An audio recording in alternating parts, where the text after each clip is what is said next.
Bueno, buenas tardes a todos. Es verdad que en el Molino me he quedado helado, porque soy de Bilbao, pero no tanto como parece. Y además estoy un poco en frío porque hace mucho que no hago esto. Estoy fuera de forma, ¿eh? Así que ya de entrada os pido disculpas de mis imperfecciones y de mi falta de entrenamiento, que ayer Santiago, cenando con él, me echaba un poco en cara, pero que obedece a lo que ya sabéis, ¿no? Bueno, yo decía Lalo que este es un partido que tiene mucha historia. Y yo que estudié historia en la universidad y di clases de historia en la universidad, sé que lo mejor del socialismo está por llegar.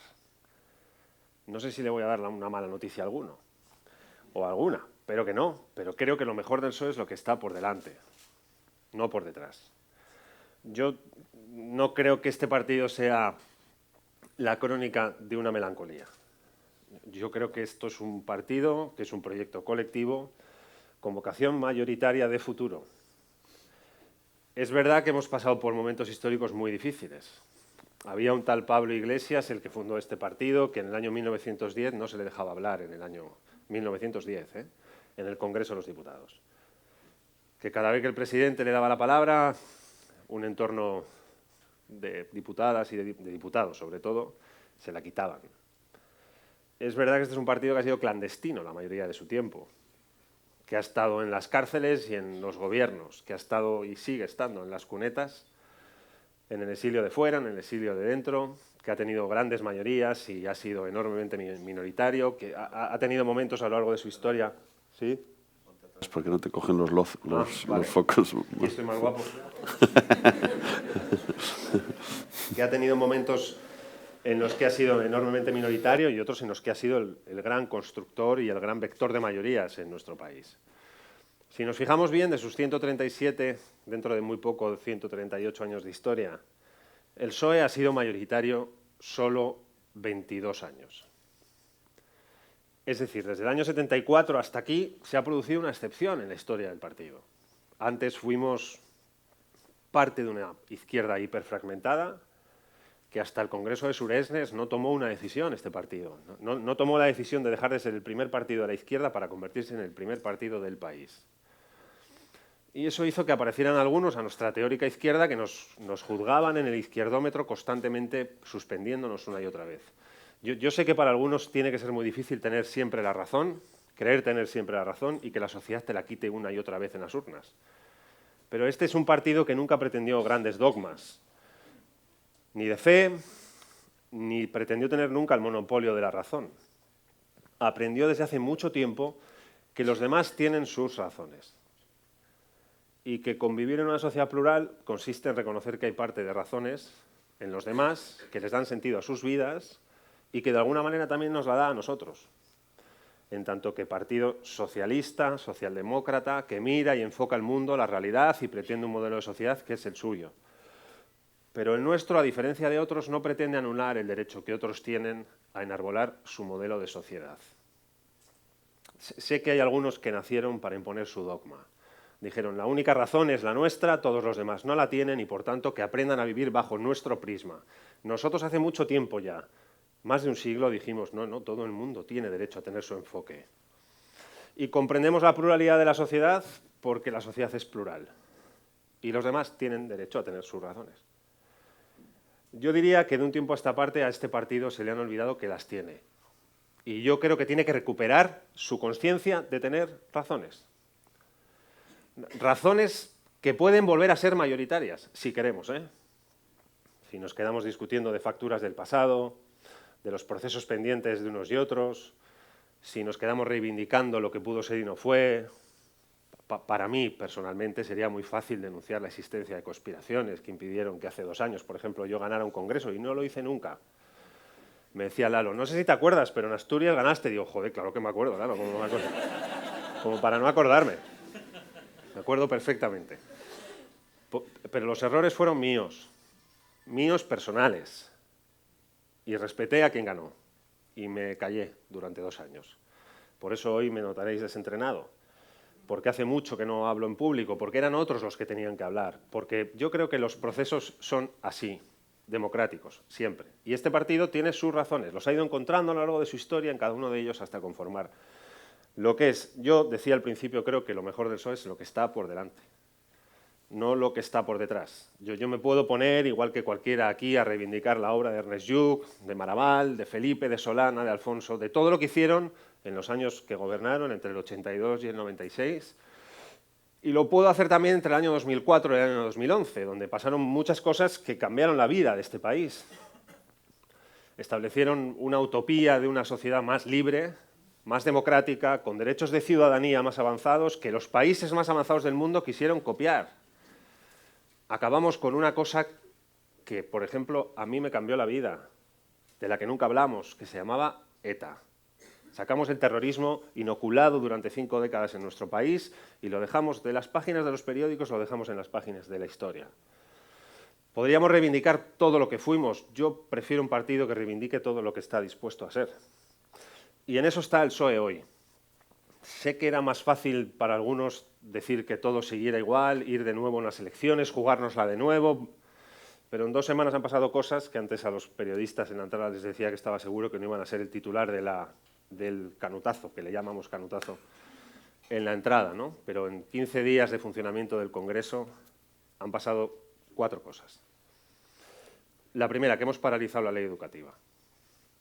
Que un gobierno que decidió hacer con la educación un arma política contra el sector educativo se ha sentado, ha asumido su derrota y ha aceptado que es fundamental un pacto para que la educación deje de tener tantas oscilaciones legislativas cada vez que cambia el gobierno. Esto Nino se lo sabe mucho mejor que yo. Sentarse en una mesa y conseguir un consenso para que la educación sea de una vez por todas un pacto de Estado intocable y de futuro. Hasta antes de ayer no querían y ahora no tienen otra que aceptarlo. El PP tiene un problema con un concepto que es, porque yo creo que no se lo saben. Hoy el alcalde de una ciudad en Madrid da un espectáculo lamentable en la red. Os sugiero que entréis a ver cómo concibe a las mujeres un sector de la ultraderecha en España. Ni siquiera aceptaban el concepto de violencia machista, o si queréis, violencia de género, que es una lacra, que se ha llevado en 2 décadas a 1.500 mujeres que han sido asesinadas a manos de sus parejas o de sus exparejas. Ellos hablaban de violencia intrafamiliar y nosotros aprendimos, porque somos feministas, que esto es violencia machista y de género que tiene siglos y siglos de dominación del hombre hacia la mujer. Y ahora no solo han empezado a aceptar el concepto de violencia de género o violencia machista, sino que han aceptado que es fundamental un pacto de Estado contra la violencia machista y de género. Que pare ya de producir este país las noticias de mujeres asesinadas semana a semana, prácticamente día a día, antes de ayer un nuevo caso, desde hace ni se sabe cuántos años. Eso no les gusta, pero se lo han comido. Y el Parlamento lo ha aprobado. Había un señor del que hablamos en el último mitin en Gijón, que decía que tenía un ángel de la guarda y fue ministro de Interior, Jorge Fernández, que como es muy amigo de Rajoy, pues se querían colocar de presidente de la Comisión de Exteriores. Jorge no sabe nada de política exterior, pero tiene muy buena relación con el presidente de gobierno y le quisieron nombrar presidente de la Comisión de Exteriores. Tuve la fortuna de siempre estar en los sitios adecuados y el vicepresidente de esa comisión era yo. Y le dijimos no. No vas a nombrar a este señor que está bajo investigación parlamentaria, reprobado por el Congreso de los Diputados, como presidente de la diplomacia parlamentaria de España ante el mundo. Así que lo vas a cambiar. ¿Qué ha hecho Rajoy? Cambiarlo. Y esta semana que viene os sugiero que no os perdáis el martes, donde un conocido de esta tierra que se llama Antonio Trevín subirá a la tribuna para empezar a derogar la mayor conculcación de la historia de España, de las libertades constitucionales de nuestro país, que es una ley que hizo precisamente Jorge Fernández Díaz y que se llama Ley de Seguridad Ciudadana. Y que la vamos a derogar, le guste al gobierno o no le guste. Este martes se va a las páginas de la historia esa ley, que es una ley de atraco a mano armada en las libertades de la ciudadanía en nuestro país. Es decir, el Parlamento, con un partido socialista activo y que decide estar activo en el Parlamento, puede cambiar las cosas. Y de cara al futuro igual, lo puede hacer si quiere, tiene que tomar la decisión y en eso está justo en estos meses el Partido Socialista Obrero Español sobre qué quiere ser de mayor. Yo diría que sobre qué quiere ser de joven. Sé que hay algunos que tienen muchas palabras. No estoy seguro que tengan ideas. Sé que tienen palabras. Otra cosa son ideas, que es distinto, ¿eh? Sé que hay quien grita Otra cosa es que tengan la vocación o la capacidad de querer cambiar las cosas. Yo sé que han aparecido quienes quieren canalizar, materializar una fuerza de contestación. El PSOE es un partido de transformación. Nosotros no reaccionamos a la acción de nadie. Accionamos transformaciones políticas históricas que cambian los procesos de nuestro país a lo largo de 137 años de historia. Y tenemos que decidir si queremos volver a serlo. Tenemos que decidir si nos sirven 85 diputados o aspiramos de nuevo a 185 diputados. Tenemos que decidir si queremos seguir siendo un partido para 5 millones de españoles y de españolas o para 11 millones de ciudadanas y de ciudadanos en nuestro país.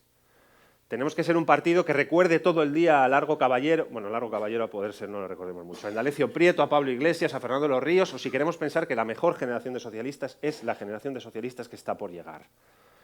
Tenemos que decidir si nos queremos ver representado en que nos sirven 85 diputados o en la voz serena, calmada y llena de verdad de Javier Fernández conduciendo a este partido de cara a su futuro. Y yo me quedo con Javier Fernández. Con Javier Fernández. Lo digo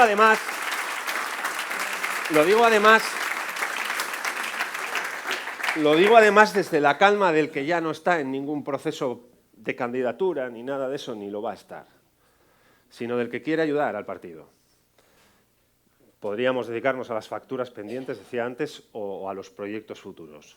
A mí me ha pedido Javier que me ponga a trabajar en los proyectos futuros y le he dicho que sí. Tiene razón Iceta cuando dice que es jodido decirle a Javier que no, ¿eh? Lo he intentado alguna vez y siempre que lo he intentado me sale mal. Siempre digo no y termino diciendo sí. Y ahora es mucha más la gente, lo que pasa que no grita, ni escribe tweets muy sonoros, que está trabajando ya en la reorganización de un proyecto de futuro al servicio de un país. Decía al principio un proyecto colectivo con vocación de mayoría y no un proyecto personal con vocación de minoría. Yo no quiero un PSOE que compita por ser el más puro en la doctrina de la izquierda. No hay más izquierda que la que transforma la realidad. No hay izquierdas teóricas puras que aparentan tener un material, no sé exactamente cuáles son los materiales de la izquierda, los materiales como si fuera una cuestión química, ¿no? Los componentes químicos de la izquierda puros en una probeta de laboratorio y permanentemente impuros e imperfectos en su aplicación práctica. No es verdad. No hay una obra de izquierda más elevada que el socialismo democrático entre la Segunda Guerra Mundial y hoy a lo largo y ancho de toda Europa. No lo hay. Otros ensayos que nacieron hace tiempo, en los años 20, acabaron en baños de sangre y en las mayores injusticias sociales de nuestra historia como seres humanos. Todos. Los que se adueñaron de un dogma, los que dijeron este es el dogma y después señalaron las herejías, los que dijeron la verdad está aquí y todo lo demás es mentira, desconfiad siempre de ellos porque tienen antecedentes que no condujeron a paraísos, precisamente. Solo hay un instante de paraíso en la historia de la humanidad. Esto que nos explican en la universidad y en el instituto a todos y en el colegio, de que la geografía y la historia van juntos, porque el tiempo y el espacio van juntos. Espacio y tiempo, geografía e historia. Los procesos a lo largo del tiempo, en lugares concretos, determinan el discurrir humano en eso que llamamos historia, que leemos en sus libros. No hay nada que se acerque más a un ideal humanista más alto que la Europa nacida tras la Segunda Guerra Mundial entre el año 1945 y hoy. No lo hay. Y eso nace de un pacto entre el capital, las fuerzas productivas, que diría Marx, del capital, y el trabajo, las fuerzas productivas de la mano de obra humana, del capital humano y capital económico o financiero, que dijeron, bueno, tenemos dos opciones, o nos vamos a una tercera guerra mundial para enterrarnos todos de una vez, o hacemos del foco geográfico productor de las mayores tragedias de la humanidad, Europa, un pacto de paz y de desarrollo humano. Y si hoy os cogéis la tabla de los países del Índice de Desarrollo Humano de Naciones Unidas, entre los 10 primeros hay 4 o 5 europeos. Hoy. Tenemos que decidir si queremos renovar ese pacto o no. Porque es la hoja de ruta sobre la que el Partido Socialista elaboró el mayor proceso de avances sociales, económicos, de renta per cápita, sociales, de desarrollo humano en el fondo, en los últimos 35 años en España. donde siento el disgusto para Pablo Iglesias, Íñigo Errejón y Monedero, pero ningún proceso de avance en este país ha sucedido sin el PSOE. Si yo fuera de Podemos ahora diría que todos los procesos han sido exclusivamente por el PSOE, pero no lo soy. Algo de conciencia de la realidad me han enseñado estas siglas y sé que no lo hemos hecho solos. Lo hemos hecho con los sindicatos, con los movimientos sociales, con los movimientos feministas, con las organizaciones no gubernamentales, con los grupos estudiantiles, con las universidades, con colectivos de personas que defendieron a las personas con discapacidad, con personas que trabajaban al servicio de la defensa de los derechos de las personas más mayores. Lo hemos hecho con muchos, que han encontrado en el PSOE un instrumento de transformación. Y hoy este país tiene problemas, en parte por 4 años de mayoría absoluta del PP, que los han acusado todos ellos. Y tiene debates pendientes. Y nosotros tenemos también que decidir, y en eso está ahora el partido, si acudimos a esos debates con vocación de futuro o con melancolía de pasado. Por ejemplo, asuntos de los que nunca habla nadie. Hay una España ultrapoblada y hay una España vacía. Hay un problema de distribución de la riqueza y hay un problema de distribución de la producción de riqueza. Hay un problema de demografía común al conjunto de Europa, de una tasa de natalidad o una curva de personas que nacen y personas que se van, que se está empezando a invertir. Hay un problema de una cuarta revolución tecnológica a las puertas, que está ya, que los países más avanzados del mundo, en el hemisferio norte sobre todo, están afrontando, donde hay una pregunta que flota: ¿va a sustituir la inteligencia artificial de maquinarias y robots al capital humano productor de lo que tradicionalmente el movimiento obrero denominó mano de obra? Y si es así, ¿hasta qué límites? Y si es así, ¿qué impacto va a tener en la distribución de la riqueza, en la generación de la riqueza y en la cohesión social? ¿Vamos a ser capaces de absorberlo bien? ¿Podemos incorporar toda esa producción de esta cuarta revolución tecnológica al aparato productivo sin consecuencias? Humanas, me refiero.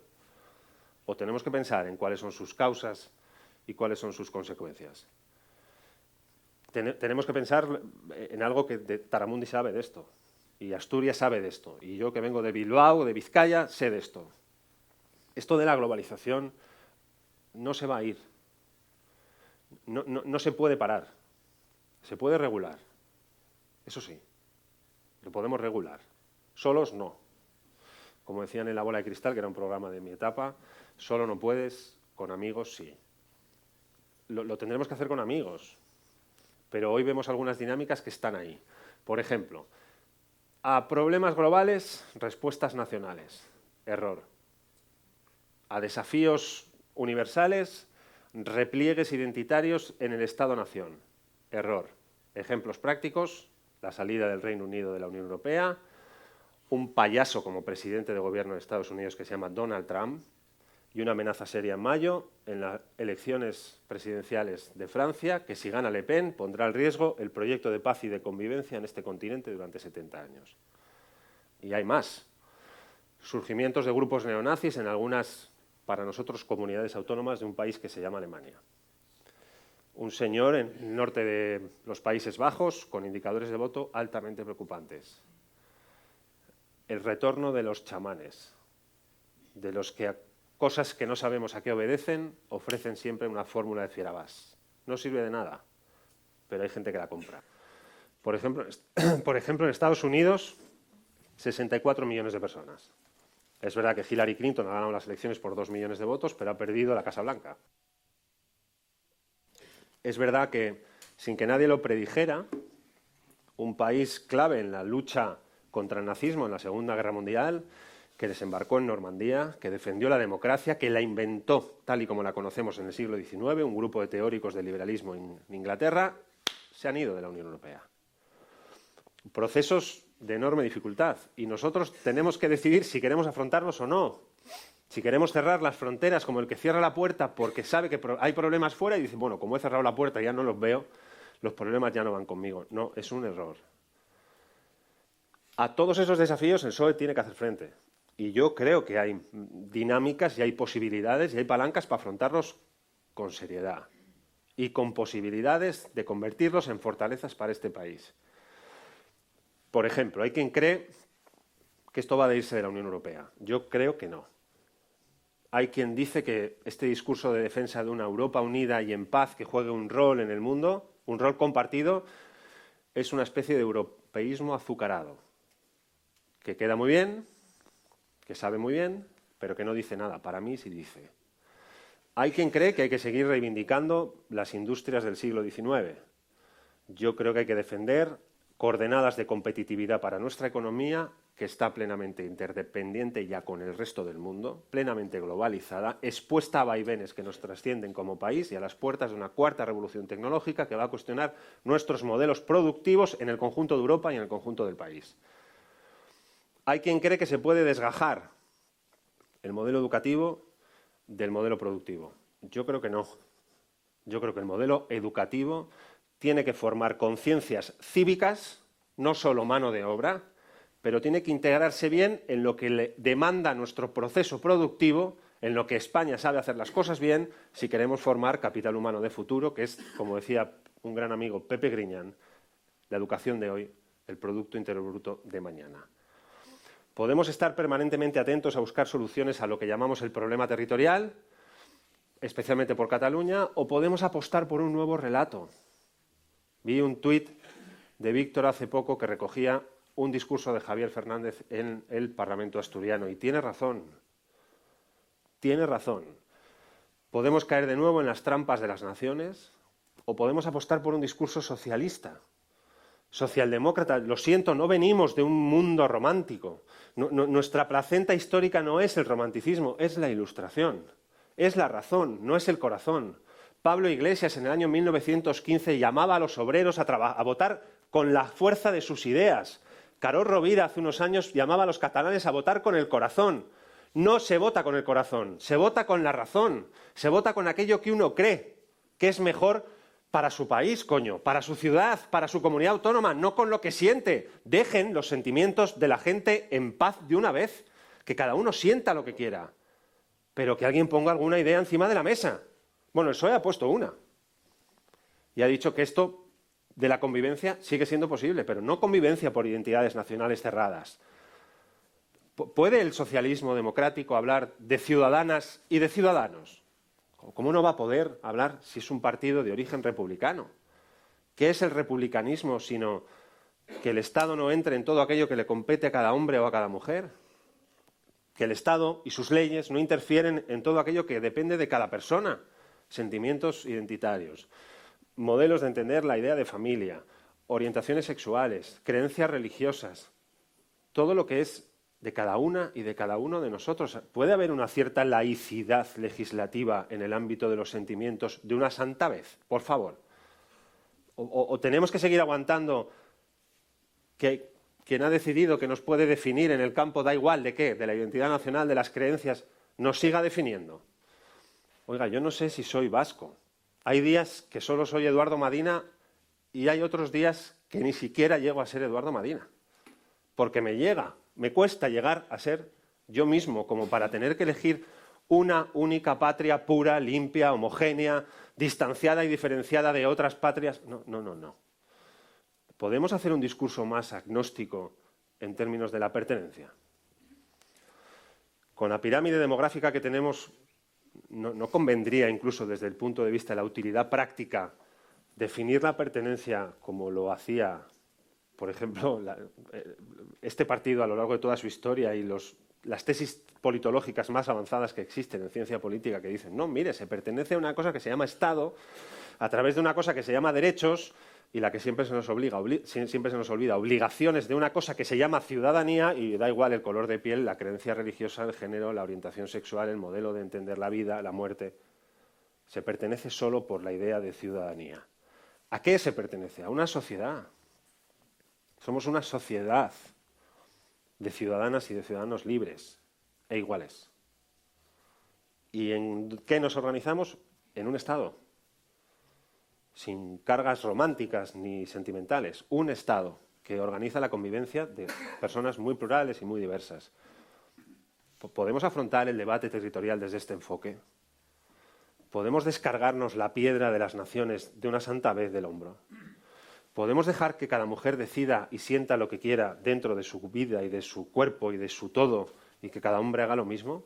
¿O vamos a seguir aceptando la existencia de los que han decidido que son ellos los que definen nuestra patria, los derechos que tenemos o los que no tenemos en una sociedad tan plural como esta? Bueno, más nos vale que lo hagamos. Primero, para descargar y oxigenar el debate político.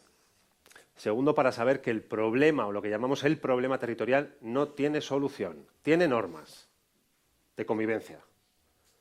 Y tiene gente que las acepta y gente que no. Y las normas no están escritas en mármol, se modifican, se van cambiando. Son dinámicas, no estáticas. Pero es la aceptación de una norma en la que nos encontremos todas y todos cómodos la que marca la convivencia en nuestro país. Y eso da lugar a un modelo territorial que los socialistas llamamos federal, que reconoce que la vida en Taramundi no es igual que en Bermeo, que es un pueblo muy cercano a donde vive mi familia en Bilbao. Una obviedad de perogrullo, que la vida en Lanzarote no es igual que en un pueblo de Girona. Afortunadamente vivimos en un país diverso y hay quien cree que la diversidad es un problema y los socialistas pensamos que la diversidad es una gran oportunidad, que lo peor que nos podía haber pasado es vivir en un país donde todas y todos fuésemos fotocopias los unos de los otros. Es un país de 48 millones de habitantes que tiene fortalezas. Y yo creo que el PSOE se la juega en la definición y en el diagnóstico de lo que nos sucede de verdad. Y lo que nos sucede de verdad no es un asunto interno, es una cuestión externa, a la que el partido tiene que decidir si quiere afrontar o no quiere afrontar. A mí me daría pena que estuviéramos en el Congreso permanente, en la búsqueda permanente de avales, en el debate interno constante, porque si lo hacemos y nos ensimismamos nos van a decir adiós. Y sin embargo tengo la sensación, y además tengo los datos de sociología electoral, de que hay millones de españolas y de españoles que nos están esperando, porque no esperan nada de Rajoy, ni esperan nada de los gritos de Íñigo Errejón. Nada es nada. Están esperando que los procesos políticos pivoten sobre el PSOE, sobre un socialismo democrático, que coge la realidad y la hace suya, no para que la realidad pase por nuestro aro, sino para, pasando nosotros por ella, transformarla. Hay quien, cuando la realidad no coincide con lo que ellos opinan, se van del Pleno. De 7 veces han ido 3. Se ha reunido 7 veces el Pleno y ya se han ido 3. Van a batir todos los récords de la historia de España a este paso. Cada vez que la realidad no es coincidente con lo que ellos creen que la realidad debe ser, se van. Nosotros acudimos a ella. Nos ha costado. Lo diría así en presente continuo, nos está costando. Pero tengo la sensación de que el PSOE solo tiene una salida por ahí. Tiene que decidir cuáles son las condiciones que quiere generar a través de las leyes y de los presupuestos para que la economía en España compita mejor en un mercado abierto y globalizado. Tiene que decidir cuáles son las condiciones laborales de los trabajadores y trabajadoras en nuestro país.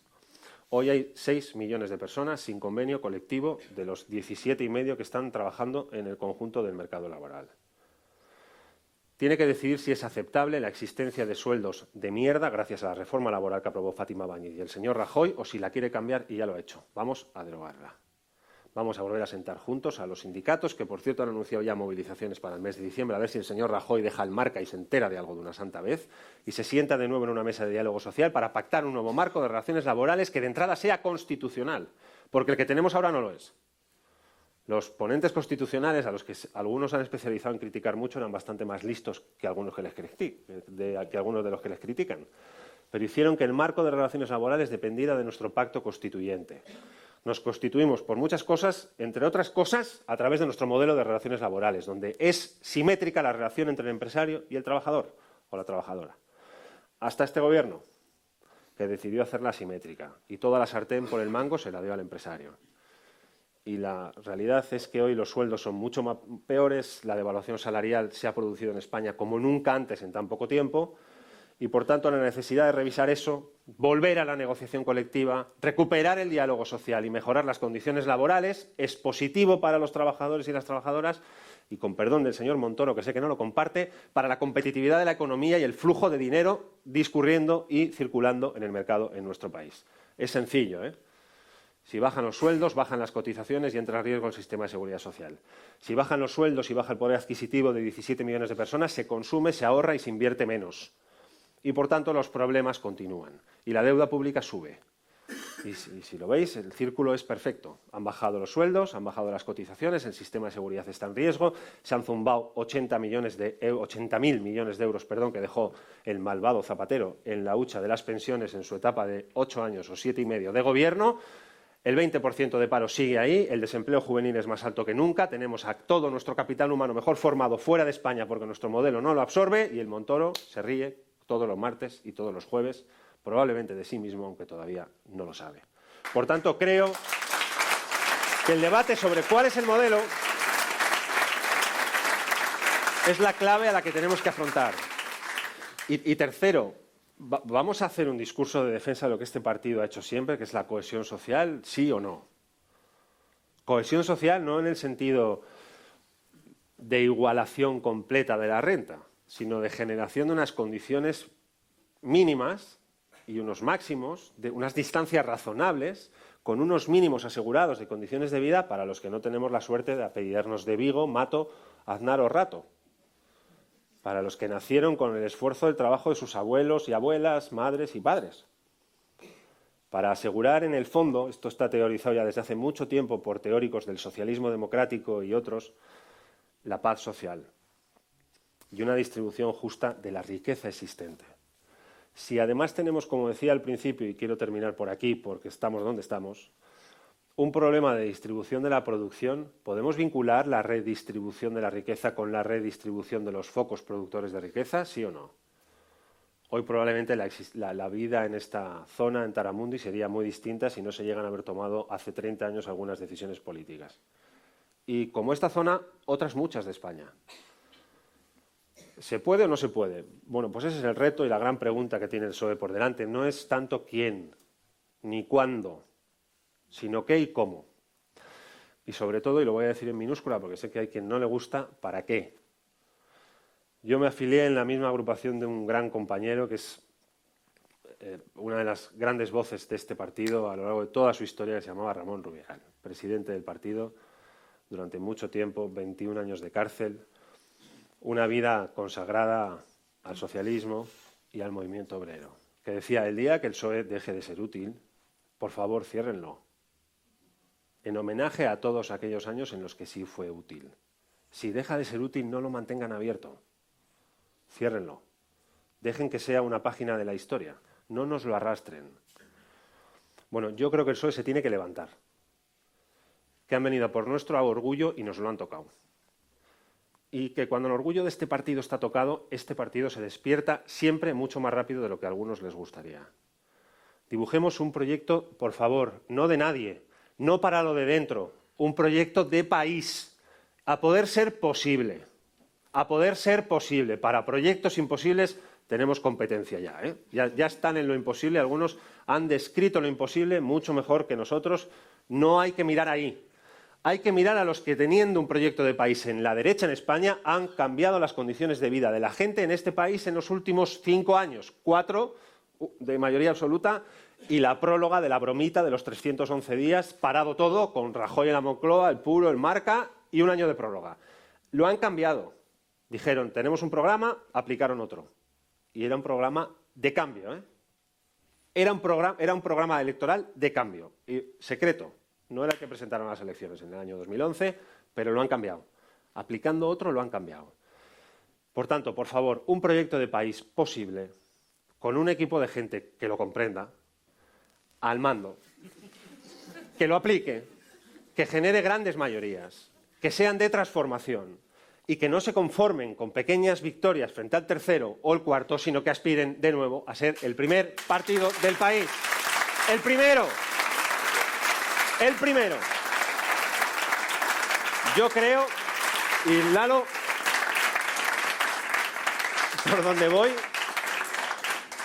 por donde voy, está todo el mundo en lo mismo. Todo el mundo en lo mismo. Por ejemplo, yo no estuve en el mismo sitio que Javier Lambán en el último congreso, pero ahora estamos juntos trabajando. Susana Díaz y yo igual tampoco, no lo sé, pero igual tampoco estuvimos. Y ahora estamos todos juntos trabajando. Rafa Simancas o David Lucas y Miquel Torres, el secretario general de Vizcaya y el alcalde de Portugalete, no estuvieron en los mismos sitios en el último congreso y estamos todos juntos trabajando en esto, en la elaboración de un proyecto de país ¿Qué es lo que el país necesita? No, el PSOE no ganará nada ganándose a sí mismo un nuevo Congreso. Solo ganará construyendo un proyecto de cambio y de transformación que los españoles y las españolas vean qué es lo que quieren para mañana, para su país. Yo diría, y voy a terminar ya porque me estoy viniendo un poco arriba, voy a terminar ya diciendo, hay que dejar de actuar para que nos vean nuestros padres. O por lo menos hay que dejar de actuar tanto para que nos miren nuestros padres, como hace mi hijo, que tiene 7 años y me dice, mira papá, y yo le miro. Y empezar a actuar para que nuestros hijos se sientan orgullosos de sus padres. Es el pequeño cambio de mentalidad que algunos no van a hacer y que nosotros hicimos ya hace mucho tiempo. Yo no quiero que la crítica a nuestros padres, la de mi generación, la nuestra, Víctor, se instale como único argumento de una generación que hasta la fecha, la mía, ha fracasado. Y me incorporo y me incluyo dentro de ese fracaso. Hemos criticado mucho la obra de los que estuvieron antes y todavía no hemos hecho nada que nuestros hijos puedan aplaudir. Nada. La mayor operación política en 250 años en este país la hicieron nuestros padres.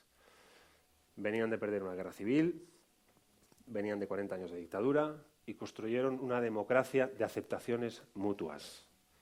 No se puede pedir que se acepte la pluralidad de la sociedad si no estamos dispuestos a la aceptación mutua de los que son distintos a nosotros. Esto lo explicaba como nadie Pedro Cerolo, uno de los grandes de este partido, que decía, no, en su modelo de sociedad no quepo yo, pero en el mío, pidiendo las molestias o disculpando las molestias que haga falta, usted sí cabe. Usted sí cabe. Y en nuestro proyecto, ellos sí caben. Sí caben. Un proyecto de aceptaciones mutuas que es, decía, la mayor operación política en 250 años, como mínimo en este país. La de 40 años seguidos de desarrollo, paz, convivencia, derechos, conquistas sociales, libertades públicas al servicio de todos aquellos que nunca lo tuvieron y sobre todo de todas aquellas que nunca los tuvieron. Esa es la ruta. Un proyecto de una socialdemocracia práctica, posible y abierta. Atenta a los principales problemas del país, no del partido, sino del país. Que mire a mañana y no a ayer. Que atienda a la economía, a la demografía, a la tecnología, al modelo productivo, a las claves de la globalización. Que atienda bien a los procesos de renacionalización que se están produciendo en nuestros entornos occidentales y que siga apostando por un proyecto de futuro. Cerremos ya, de una santa vez, la melancolía por todo lo que se ha ido. Y lo digo en minúscula también, y no me refiero a nadie, lo que se ha ido no va a volver. Este es un partido que va a mirar al futuro y lo va a hacer sumando muchas voces. No es un partido de una única voz, afortunadamente. Es un partido de muchas voces y sí, todas valen igual. Y sí, el siguiente congreso será un congreso de un militante, un voto, que es una frase que a mí me reconoceréis que me queda bien. Un militante, un voto. Votaremos todos un proyecto de futuro, que es el que la sociedad necesita, la que la sociedad espera. Y si os parece bien, lo que la sociedad merece. Desde mi punto de vista, para eso está el PSOE y algunos que todavía no lo saben están empezando a despertar para hacer de España un país mejor. Así que mucho ánimo. Gracias por haberme invitado, Lalo, a este maravilloso cumpleaños. Que lleguen muchos más. Gracias.